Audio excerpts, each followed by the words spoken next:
From my experience, the clarity and the guidance and the knowing comes when you are at your higher state, your higher frequency, your higher vibration, that oneness when you're connected in. With you, there are no stop signs. Counting down till we take flight. It's a new kind of ecstasy.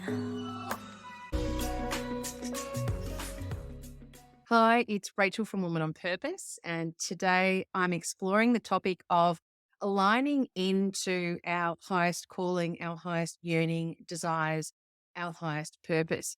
So many of us feel a high desire, a higher calling, a higher yearning. And this could be when we're, let's say, walking and listening to music, or we're meditating, or we're doing yoga, or we're doing something that is when we're at a higher state or higher frequency, higher vibration.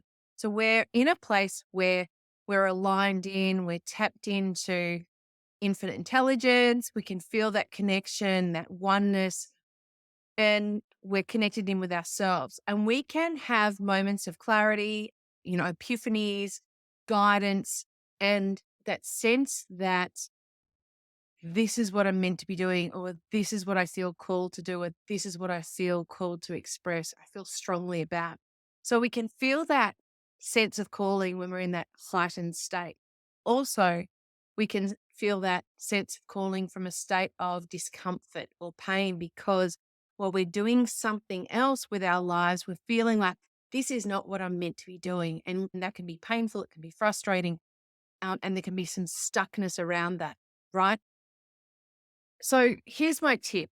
If you're feeling a sense of calling in either the former or the latter, you may be feeling that clarity and that sense of yes, yes, yes, or a discomfort of this is where what I'm not meant to be doing, but I'm not sure what I'm meant to be doing. I'll say this. From my experience, the clarity and the guidance and the knowing comes when you are at your higher state, your higher frequency, your higher vibration, that oneness when you're connected in.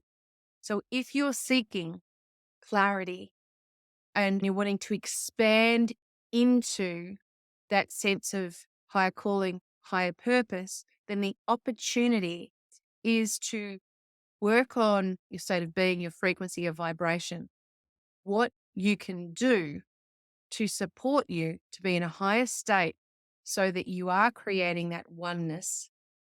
You're elevating beyond the fear, the doubt, the negativity that can get in the way of allowing that clarity. And when you're at a higher state, frequency, vibration, and you're creating that oneness, you're creating that channel of knowing with your higher intelligence, but also universal, infinite source intelligence, where you're able to tap into all of that wisdom, guidance, and that knowing.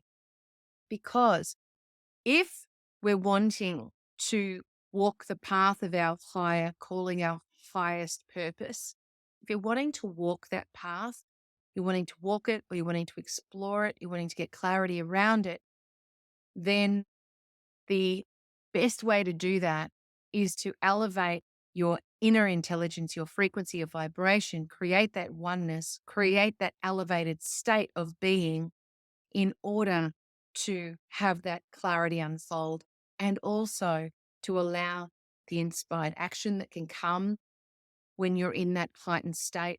You know what path to take, you know the steps to take, you feel that guidance, and that higher state and that higher frequency also then allows you to manifest powerfully that path.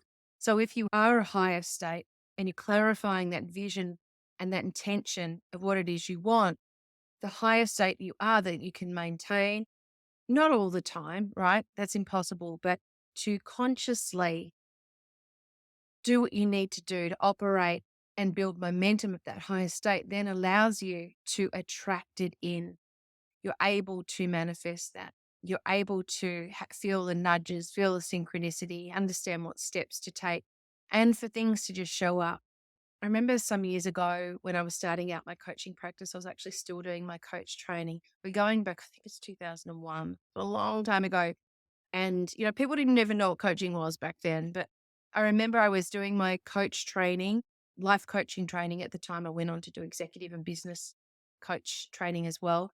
But at the time, it was coach training. I remember every day I was waking up and I was reading the books, I was doing my journaling, I was doing some sort of activity that was allowing me to center in and consciously call in. I think at the time I was using the word God or universe. But listen, there's no right or wrong with the language. It's just whatever words and language feel right for you in terms of this infinite intelligence that we are part of or an extension of, and that we can harness that energy and harness that knowing and guidance and wisdom. So I remember every morning I was in bed, I was doing the work, I was doing that connection work, that alignment work, and I was just in a place of surrender of what do I do next? Make the path clear, provide miracles and opportunities for this to fall into place. And I remember out of nowhere, I don't even know where it came from, but I got a call from CPA Australia, so Certified Practicing Accountants of Australia, their women's network. They do a monthly breakfast, and somehow they'd heard about me, and they wanted me to come and do a talk on purpose, finding your purpose. So this is for women, accountants, corporate women who were wanting to find their purpose. So they advertised this breakfast and it sold out with 160 people really fast. And then they asked me to come back 2 weeks later and do another breakfast to 140. And so never did it occur to me that I was going to contact CPA Women's Network of Melbourne and approach them to do a talk to their women on finding a purpose. It just kind of fell in my lap, came out of nowhere. And by the time I'd done those two breakfasts, I hadn't even finished my coach training. I'm pretty sure I hadn't. And I had a full practice with these women who, something I said resonated with them. And that really started me on that coaching path and corporate coaching path, then into leadership coaching, purpose coaching, and so on. And so my work at the time was all about setting my energy in the right state to connecting in, aligning in within myself, but also with universe, God, higher intelligence, and setting the intention, setting the focus, setting the path, not getting too clear on what that would necessarily look like, but this is how I want to live. This is how I want to operate. I'm not sure what this looks like, but make it happen in weird and wonderful ways. Put the miracles in my path, and that all unfolded and happened within maybe 4 6 weeks. And even just finding the person who helped me, I found a speaking coach to help me craft the keynote speech. I went on to deliver that speech probably for 4 or 5 years and got paid for it. I delivered it to 3M. I delivered it to Wollongong University. They'd fly me up there. I was doing some speaking circuit stuff, all from this sort of moment where this fell into place. And I can always, always track back these moments of synchronicity where it just falls in my lap. These really amazing things happen. I can always track it back to the energy work that I'm doing at the time, that what I'm doing in the morning, what I'm doing in the evening. Am I connecting in? Am I asking and trusting and surrendering into this amazing infinite intelligence that we can harness and is there to do our bidding, there to do the work with us, for us to co-create together. Yes. I love this conversation. I hope this is inspiring you. I hope this is powerful for you, as it is for me to share it. This is me sharing what I feel. One of you who's watching this, this is lighting you up in some way. This is inspiring you in some way, guiding you in some way, back to you and back to divine spirit, source, energy, the oneness, the natural state that you actually are. So love and blessings. If you need any support, head over to womanonpurpose.com and there'll be something there that you can dive into. And hopefully this is nourishing your soul.